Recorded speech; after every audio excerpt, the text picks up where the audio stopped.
Hey everyone, and welcome back to the Firefighters podcast, where we seek to develop, inspire, and motivate the world of the emergency services operator through a series of wide-ranging conversations. Now, before we go any further, just hit that rate, follow, or subscribe button on whatever platform you're listening to. It's a key performance indicator for us and helps us reach even more people. Now, here's what we've got for you today. Whenever I'm traveling around with the podcast, I always get the opportunity to meet so many incredible people in the first responder sector. You know, we're doing station visits, we try and get some behind the scenes stuff, unexpected chats with people that I just meet along the way. The problem is that I often come home with so much material. Some of it never really gets the opportunity to be shared properly because you got the edits and the sort it out and all that jazz. So I'm going to try and make a real more conscious effort to capture more of these conversations and actually bring them to you. And there might be a little bit of shorter episodes. Example, this one. Sometimes there'll simply be a quick conversation recorded in a fire station. And I think these in the base chats are sometimes the most interesting ones.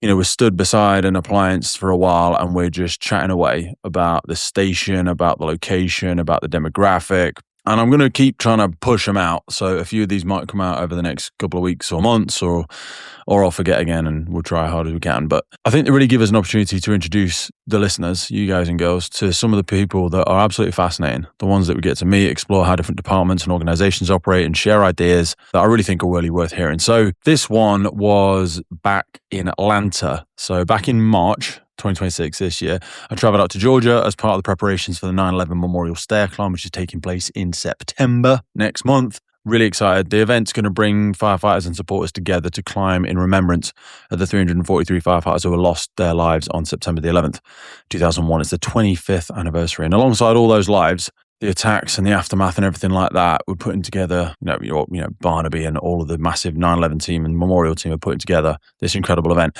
During that visit in March, we looked at a load of venues, we walked the stairs, and we met some of the people involved in helping us get over there. And also, I had the opportunity to spend some time with some firefighters, as I always do. And these were from Cobb County Fire and Emergency. So this particular conversation was recorded in the appliance bay of one of the stations that's serving in Fair Oaks community in Cobb County, Georgia, which is a northwest suburb of Atlanta. Cobb County Fire and Emergency covers more than 300 square miles, operates from 29 stations, more than 600 firefighters. It's a pretty substantial organization, but kind of middle-sized from when we think about the other sort of services and organizations. It might be comparative to one that you work in if you're a UK firefighter. One of the first things came up is that the department itself is only just over 50 years old. And when you think about, James Braidwood and 200 years of firefighting here in the UK, thereabouts, it's important to think about the differences in stuff like that, because I learn a lot of different variations like that when I'm traveling, especially around the United States.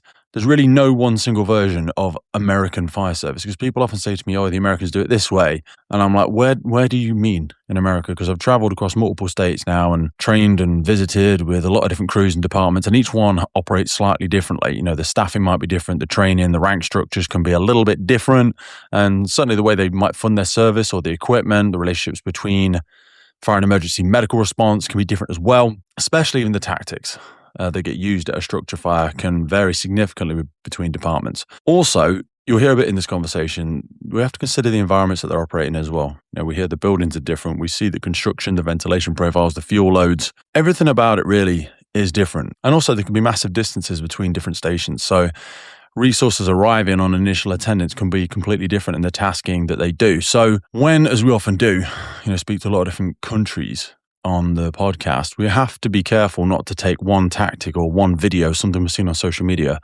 or even one department, and present that as though it represents the entire nation, because that's certainly not the case in the UK and it's not the case around the world. So this episode is just an insight into Cobb County. It's not an explanation of how every American firefighter operates. It's an insight into Cobb County, the resources available, some of the thinking behind the way their firefighters work. We've also got some specialist resources at this station. They had a major command and communications unit, and they also had, obviously, EMS. They had an ambulance on there as well. There's also a really interesting bit in there around the emergency medical care, the patient transport, because it's genuinely undertaken by privately contracted ambulance providers. However, the specialist rescue unit that's at this station can transport.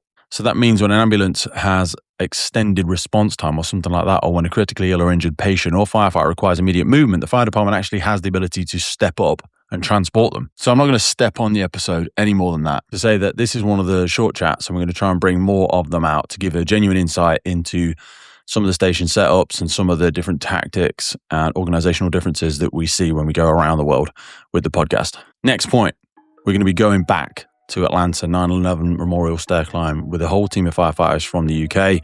So really looking forward to seeing everybody out there. It is like less than a month, I think, away that we're going to be heading out there. So before we all go back there, this episode gives you a brief look inside one of the departments and communities that welcomed us during our first visit. I'll see you on the other side. When people go, oh, Americans do that, I'm like, where in America do you mean? Like, I probably went to 12 different states and training with firefighters in different places. They're all doing something a bit different. Yep. Plus, the built environment is different, the ventilation profiles are different, Sure. the building construction is different. So you ain't comparing apples with apples. No, yeah. You go, why are they doing that? I'm like, this building's a whole different layout. Most of it's timber. It's all single pane. It's all, ours are all double glazing. You go to some places in the country and they've got fire departments that are well over 100 years old, and then you come here and people forget, like, our fire department's just over 50 years old. So we're not even that old of a fire department. So where are we at? So Tell us where we are. Yeah, we're in Fair Oaks community in Cobb County, Georgia. So we're a northwest suburb of Atlanta. We cover about 341 square miles of northwest Atlanta. We're home to the Atlanta Braves. And I was at the stadium. Yeah, it's awesome. Isn't it? I managed to con my way into it. They had a cyber thing on. And I was like, oh yeah, we're coming over with 300 firefighters. I need to do a recce. I'm looking up and down the stairs. They were like, yeah, I'm in shot. So I managed to get right in there onto the field. Yeah. So you checked out the battery? And yeah, nice. that was fantastic. Nice. So 3 appliances, 3 vehicles that we've got here. I know we already spoke about it, but talk us through. So we've got a specialist command unit. This isn't something that we'd see on a lot of different stations. We do have command units in the UK, but people want to see them like this. Can we have a look to the side in a minute? Absolutely. Give us a rough breakdown of what, so you said it's 14 feet. Just under 14 foot. What's it cost? This one, I think original spec out was $1.5 million. I think to spec it out now, it'd be just over $2 million. We just got a major comms upgrade to it. So this is also, it services Cobb County, all of the Department of Public Safety. So for Cobb County, that covers the Sheriff's Office, the Police Department, Fire Department, 911 communications. So they'll respond to any major incident within the county. But it's also a part of a regional or state asset share as well. So they'll utilize it in civil unrest, major riots, disasters, natural disasters and stuff like that. They'll use it as well. They call you tiny? Sometimes. I'm 6 stone lighter than I used to be. I'll show you some old photos when I used to be a strongman. It was a terrible time of my life. It is beyond a privilege to be able to bring the Firefighters podcast to you, and we are so grateful for every single person that supports, listens, shares, and follows our journey. And to help us keep doing it, create more, reach more guests internationally, and make the podcast sustainable, we're asking for you to help. And to do this, we've set up a Patreon page. By joining our Patreon community, you will get access to every single full episode archive we have ever made. Now, hundreds and hundreds of key documents that we've got in there on fire behavior, firefighter health, cancer risks, incident debriefs, and so much more. So if you feel like you want to join the Patreon crew and help us make this possible, head to patreon.com/TFFPC or check the link in any episode podcast notes. I want to break down what the funding is on stuff, because this is something that escapes people in the UK. So for us, it's something like between 70-80% of our funding comes from the region, and then the rest of it will come from state, effectively. So the government will feed down to all of the brigades, and then they also take a lot from just local taxes. So we'll pay as part of our community tax, corporation tax. You obviously get fire and medical. Does anybody know what the rough fundings are on them? Because we look at your vehicles and go, these are way nicer than our vehicles sometimes. Like that, we wouldn't get something that. So we don't. Our budget. Yeah, we have a strict. So our fire department budget is based on a tax. So the property tax for the county, a designated portion goes for the fire fund. So that's designated specifically for the fire department. Now we do have other grants and some other funding that we get through, like UOSI, which is a regional group. We get UOSI funding to help with certain apparatus. But then that apparatus is part of a shared agreement. So I don't know if you guys operate with like automatic aid, mutual aid, and stuff like that. But so yes, so mutual aid, we might define. So we have like national resilience assets. So if it's like your service might agree to have certain decontamination kit. You'll have mass decontamination. So you will get a portion of funding special from National Resilience to hold that asset. Your service might have a high volume pump, and there's 7 of them around the country, but they'll be a regional asset. So if they're needed in another county, That's what you will get. Yeah, that's that may be similar, but also like urban search and rescue. So we have USAR teams, and they will also be a regional asset, or they'll have a dog. So not every service will have a USAR dog, like a search and rescue dog, and they'll get special funding for that. So that usually doesn't come out of the service; that will usually come from a separate. correct. We have And a then it can be similar. taken off you and given to another service if you don't keep up the training, or just like regionally, we think it's in the wrong place. When we map the sort of demography of the country, like how sort of density of population, different areas, then we might move assets. But I suppose it counts similar to that. So Very that similar. would be a regional asset each county. Yeah, that one's particularly owned by the county, but we would utilize it in a regional capacity if needed. And then they'll or cross requested. charge, I'm guessing. Yeah, If that's- Yes. They're just sending you a belt. Yep. Yeah, send it back. So what's the other 2 trucks that we've got? Yeah, so our house is a little bit different because we're a single engine company house with 2 specialized units. So these are both special units. One is it's a traditional, we call it a transport capable rescue. They don't like to refer to it as an ambulance, but it can transport up to 2 patients. So this is an interesting distinction from Station 4 that we were at earlier. Because we were talking to them and he was saying, we definitely don't transport. We'll treat and there's certain elements they'll do. Obviously they do CPR. I think some of them do searcher and they'll do some Quick sort of- breaks and stuff like that. Yeah. But they don't transport. And the girl that we're with, she was like, why don't you want to transport? What's the point? Paramedics in the UK, my brother-in-law's paramedic, they'll get stuck at a hospital Correct. for like 6 hours Yeah. trying to hand over the casualty because the hospitals are just full. But you guys do transport. We transport when the ambulance company is not able to transport. Like if they have an extended response time greater than 30 minutes, Most of the time? not We're waiting necessarily. for hours for ambulance. No, not necessarily. 15 to 10 minutes. Yeah. A lot of times they leave these 2 calls. Our contracted obligation is under 15-minute response time for the ambulance. Now, it can vary depending What's on the yours? situation. Our What's the response price? time? Yeah. Our response time is, I think we're categorically under 7 minutes. I Yeah, think 6 is or around- 7 But minutes. you is- only commit to being under 15. No, we're because we contract with the ambulance service, meaning it's a private company that we pay. There's 2 geographical regions that the county split up in, Yeah. and we pay them to transport the patients for us. So we have So you're primary fire and EMS, and then you privatize the paramedic, transportation. but the transport on top. Correct. So you'll do 90% of immediate triage treatment.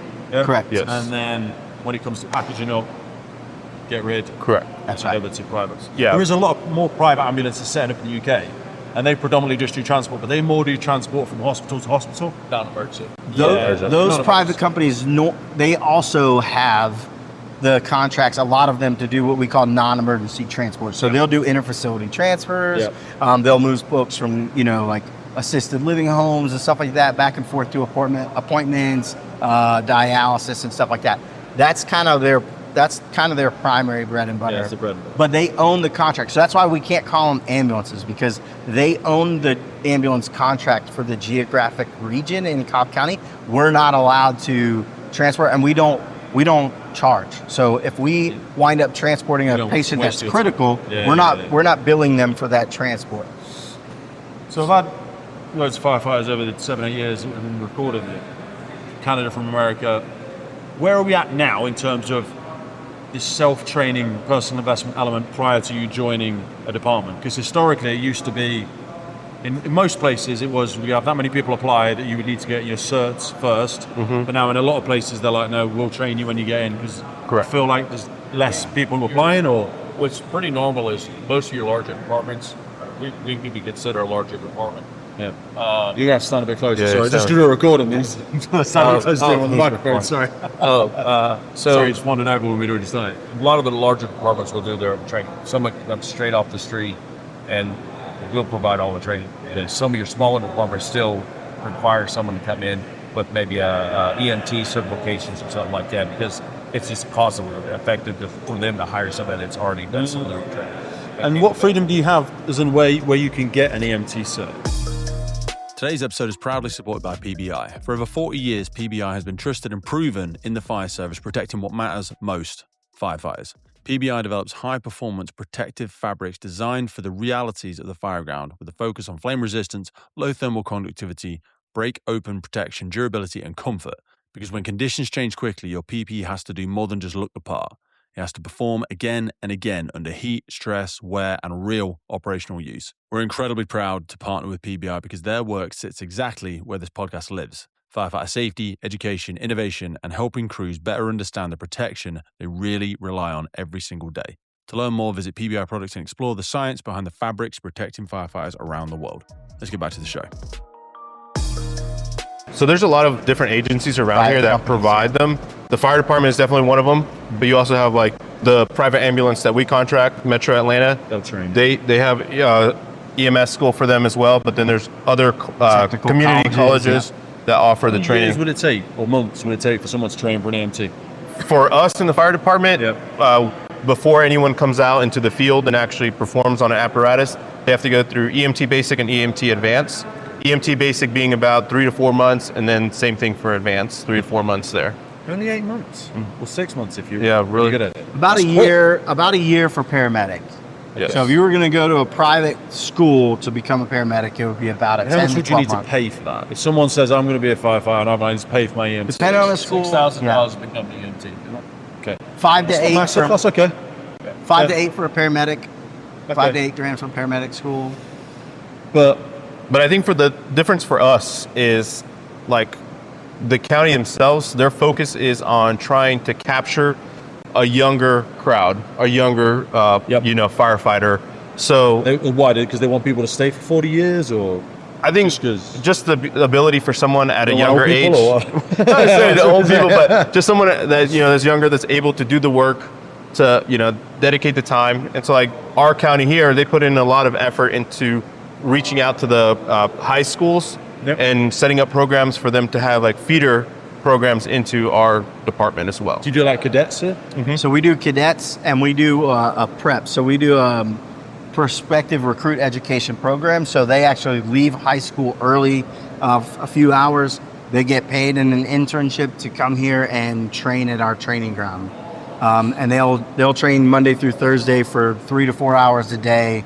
They'll end their school year with some certifications, and then they'll be eligible to apply that summer of their senior year to the department. And how long does it take? Do you train your firefighters on site as well, or do they go to an academy somewhere? Where do you train yours? We have an in-house academy. You have an in-house academy. So you actually have your own training center, or you train them on stations? We do have our own training facility with a high-rise tower, a 3-story residential burn building.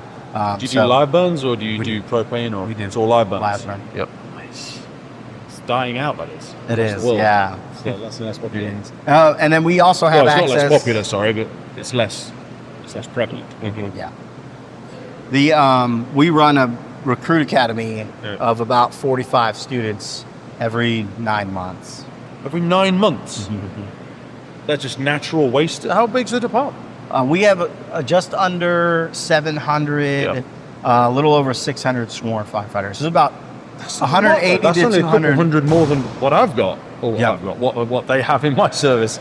But we froze recruitment for like 5 years, and in the last few years we've been doing cohorts of 18, maybe 20. What's minimum staffing for you guys on an appliance? You guys call appliance or an apparatus. What do you guys call 4? Yeah. So we're used to be 5 minimum across the staff whole- 3 on an engine and 2 on a rescue.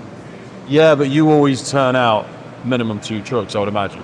So this is, and please correct me because I'm probably talking out my arse, but on like a standard structure fire, you'll always have a minimum predetermined attendance turnout of an engine and a truck.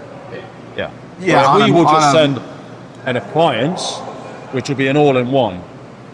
So this will sound really, and you guys are probably doing some trouble, so sorry for like teaching how to suck eggs, but talk to me about, because I've said it many times, engines versus truckies.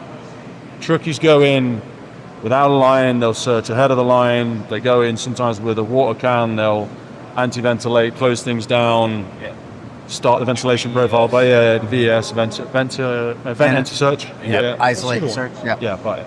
And then they'll say, right, second compartment on the right, first floor, and then the engine crew will drag a line to that area. We in the UK, I'm saying a big bold statement, I'm pretty sure I'm right. We don't send anybody in without a hose line, because we're very risk averse, in my personal opinion, of that. Or we don't trust our firefighters to say, I think you might do something weird, or like you might hurt yourself. So we won't send them in without a line.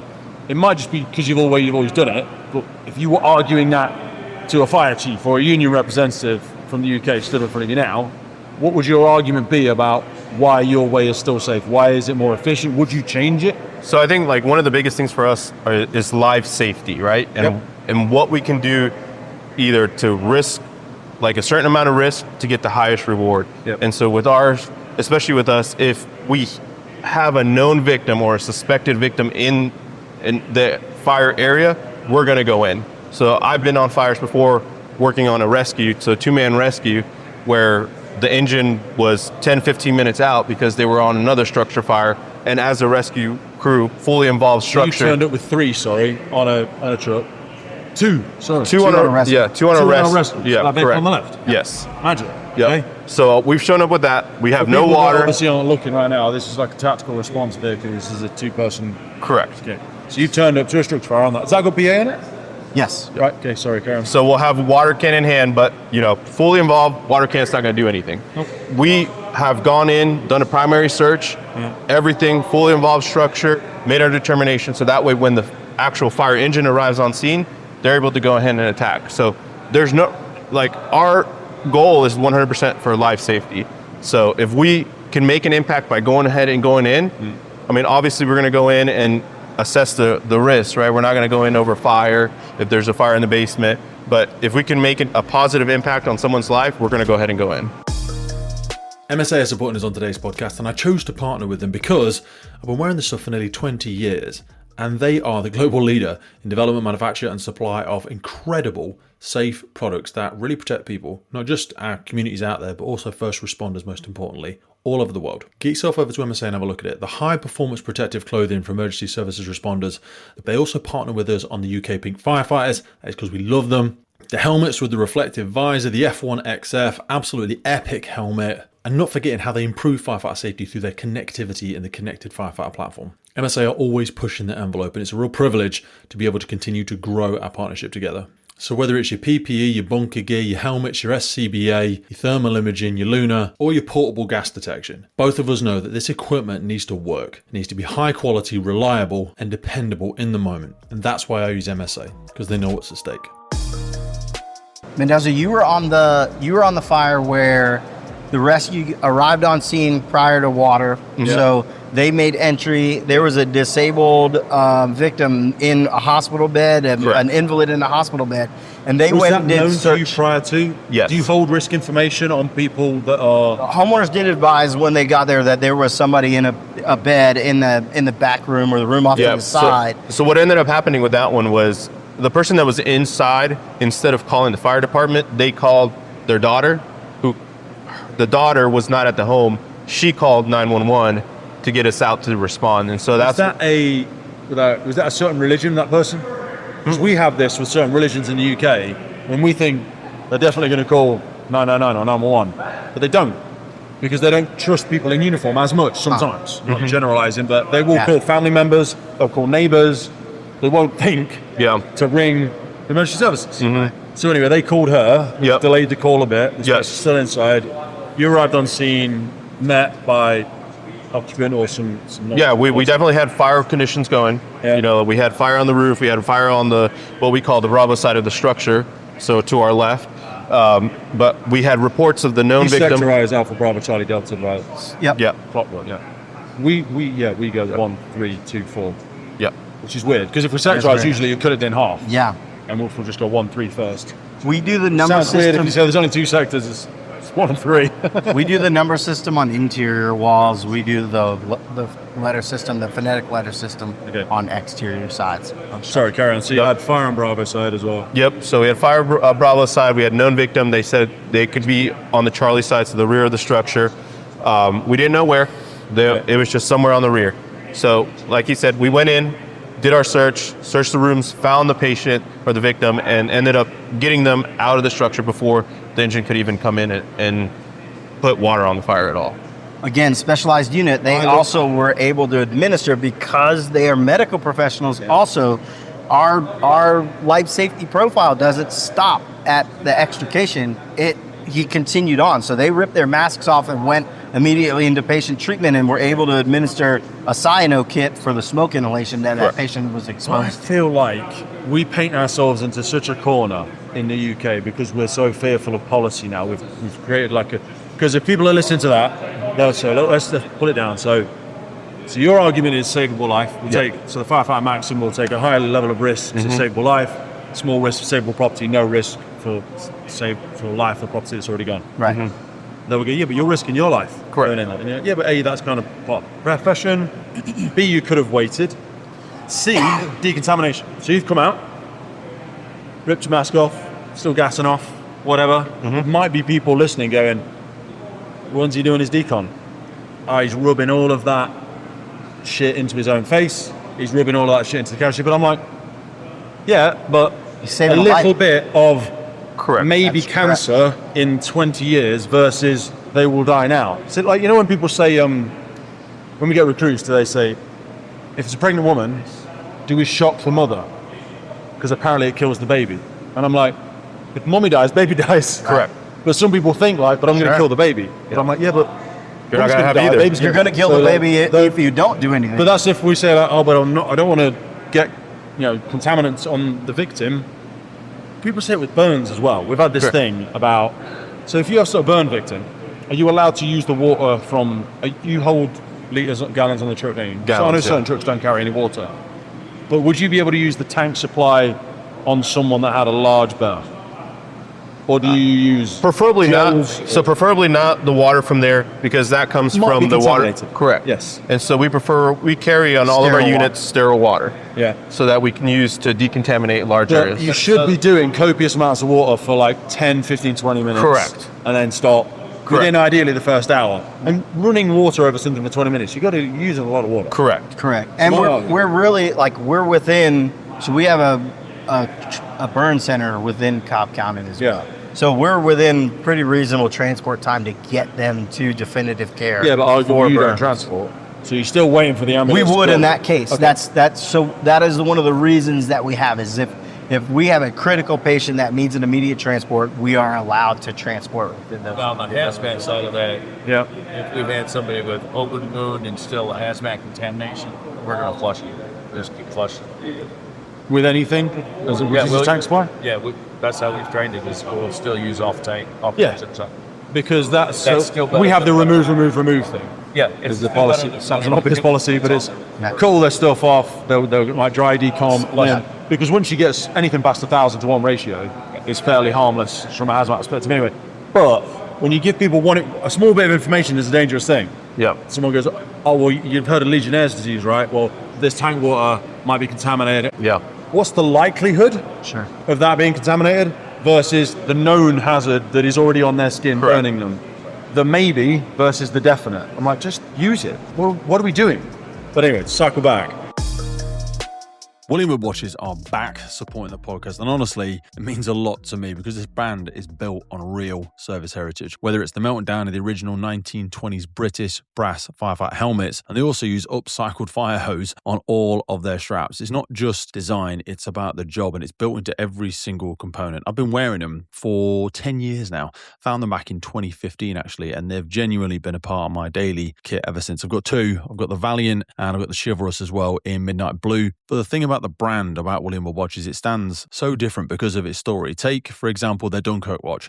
That's not just a timepiece. It's actually built to honour the Massey Shore fireboat. I'll be honest though, the one I've got my eye on this year is the Fearless. It's more of like a field watch on the station, on the watch. It's a smaller 39mm case, compact, rugged, just feels right for the job. So you can actually get 10% off a William Wood watch by using code FFPodcast. If you want to be part of the history and you want to wear it on your wrist, jump in the notes, check out William Wood watches. Let's get back to the show.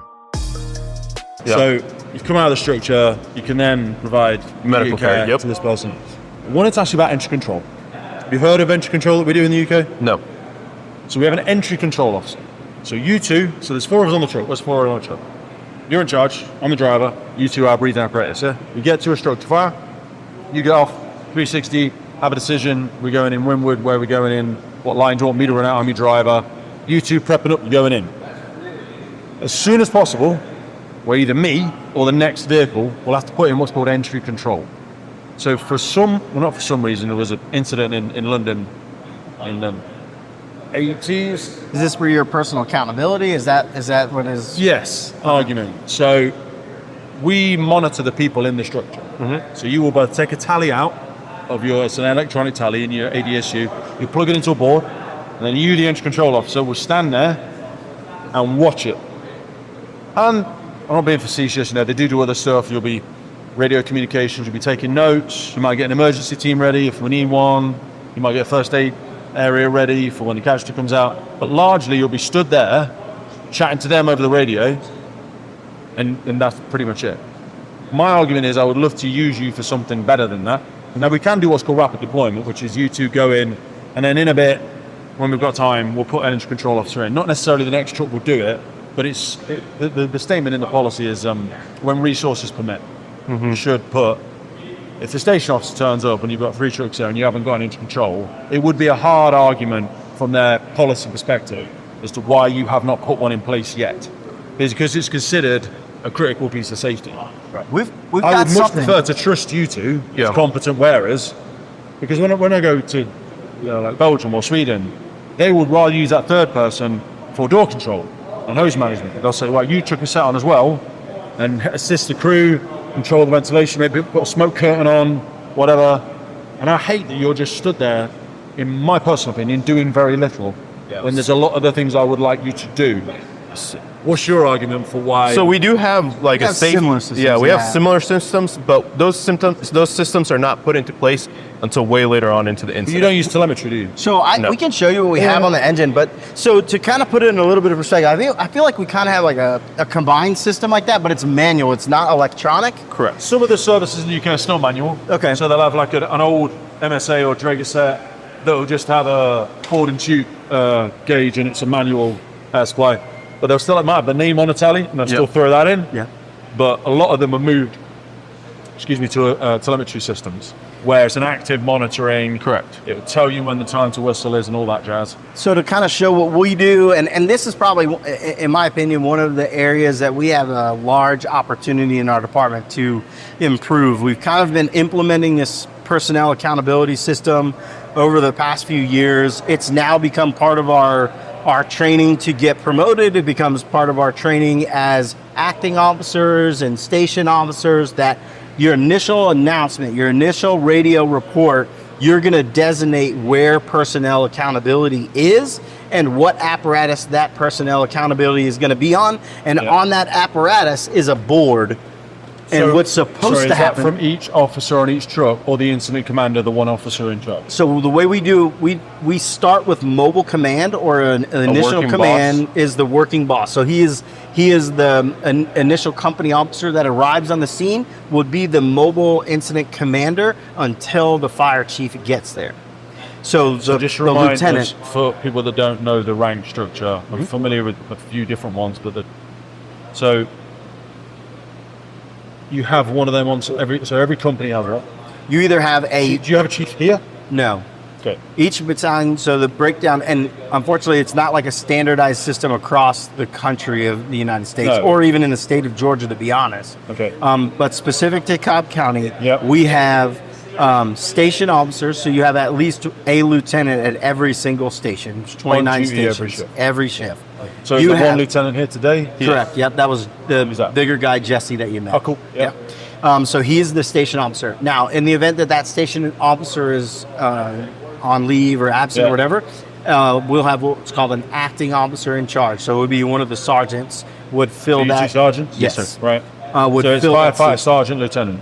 Correct. Then captain, and then battalion chief. Yeah. So all of your sergeants are what we would call safety command. So they're level 1 commanders. Yes. You've been Yes. taught in incident Correct. command to manage an incident. Yes. Therefore, you could act up to Yes. lieutenant when the lieutenant's off. Exactly. Yeah. And Do all you of get our- a pay rise when they do that? Yeah. Like an acting up allowance. Yeah. Yeah. Okay. Then our firefighters are then trained to fill the seat of the sergeant. Yes. So they have the ability to ride up. Are we hard on time? Yeah. It's 22 now. Talk to me about entry control All right. quickly. So Let's entry move control, on this. every apparatus has a personnel accountability tag on it. Yeah. So in theory, what's supposed to happen is if I'm going to go make entry, they'll say accountability is on engine 2 on the alpha side of the structure. If I am on the rescue and I'm going to make entry, Yeah. I'm going to put that on the board, and then I'm going to go to my task. I'm going to do my Is task, someone expected location, to write objective. in here on a trinograph? What's supposed to happen is then, while this is all happening, the fire chief is riding in on a vehicle. He has an aide that's driving him. So the fire chief is keeping track of this. Each chief has a driver. That's a piss taking it. They still have an aid. Yep. Nice. So they can sit in the passenger seat, listen in on the call. They're doing write this. down Is notes. the aid a firefighter or is that just a... He's a firefighter. Yep. They're a firefighter as well? Yeah. Then when the Might be a cool development opportunity. You Yeah. want to do it forever, would you? Yeah.